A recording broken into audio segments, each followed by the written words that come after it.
इस कहानी से हमें सीख मिलेगी कि विपरीत परिस्थितियों में हमें कैसे जीना है।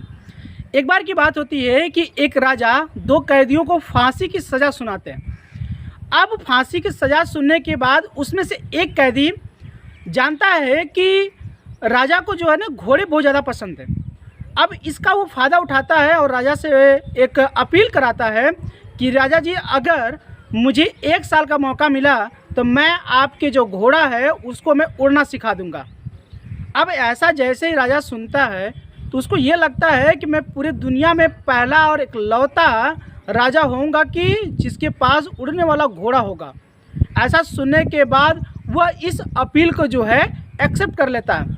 तब तक उसका जो साथी होता है वो बोलता है कि भाई एक बात बताओ, तुमको पता है कि घोड़ा नहीं उड़ सकता, फिर भी तुम 1 साल अपनी उम्र को बस बढ़ा रहे हो, उससे ज़्यादा कुछ भी नहीं है।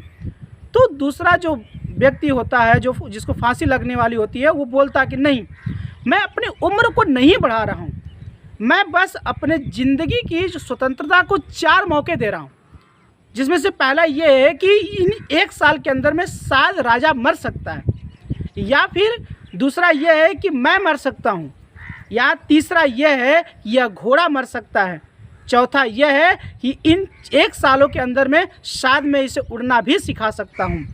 यानी दोस्तों, इस कहानी से साफ जाहिर है कि यदि आपकी परिस्थितियाँ विपरीत हैं, आप परेशानियों से चारों तरफ घिरे हुए हैं, बस आपको जीने की जो आशाएं हैं उसको छोड़ने की ज़रूरत नहीं है।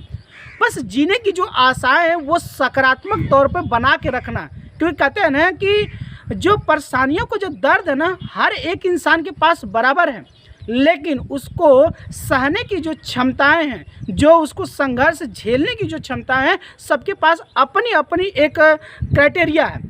यानी कह लें कि जो इसमें मेहनत करता है वो मतलब कि निखर के आगे बढ़ जाता है, जो हार मान लेता है वो पूरी तरीके से बिखर जाता है। तो ज़िंदगी में परेशानियां अगर आ रही हैं तो आपको जो जीने की उम्मीद है इसको नहीं छोड़ना। देखिए, परेशानियां जो आएंगी वो आपके क्रिएटिविटी की वजह से आएंगी, आपके सही दिशा में काम ना करने की वजह से आएंगी, या कह लीजिए लक और भाग्य भरोसे पे जो जीते हैं या उसको जो मानते हैं उसकी वजह से नहीं आएंगी। तो इसका मतलब ये थोड़ी है कि आप पूरी तरीके से ज़िंदगी को क्विट कर दें, ऐसा तो है नहीं। क्विट करने से इसका कोई सलूशन तो है नहीं। तो ज़िंदगी आपको मिली है तो आपको एक अपना एक उद्देश्य ढूंढना है, एक अपना सही दिशा में मार्ग ढूंढना है और उस पर लग के पॉजिटिव तरीके से सकारात्मक नज़रिए के साथ में उस ज़िंदगी को जीने की आदत डालना है और लगातार आपको मेहनत करना है। यकीन मानिए कि ये जो सकारात्मक नज़रिया और मेहनत है एक ना एक दिन आपका एक ऐसा सुबह बना के देगी जिसे आप सोचते भी नहीं होंगे। तो ये सारी चीज़ें एक दिन में नहीं घटित होंगी। आप सोच रहे हैं कि रातों रात ये सारी चीज़ें संभव हो जाएंगी, आप सफल होंगे और आपकी परेशानियां गायब हो जाएंगी, ऐसा कुछ भी नहीं है।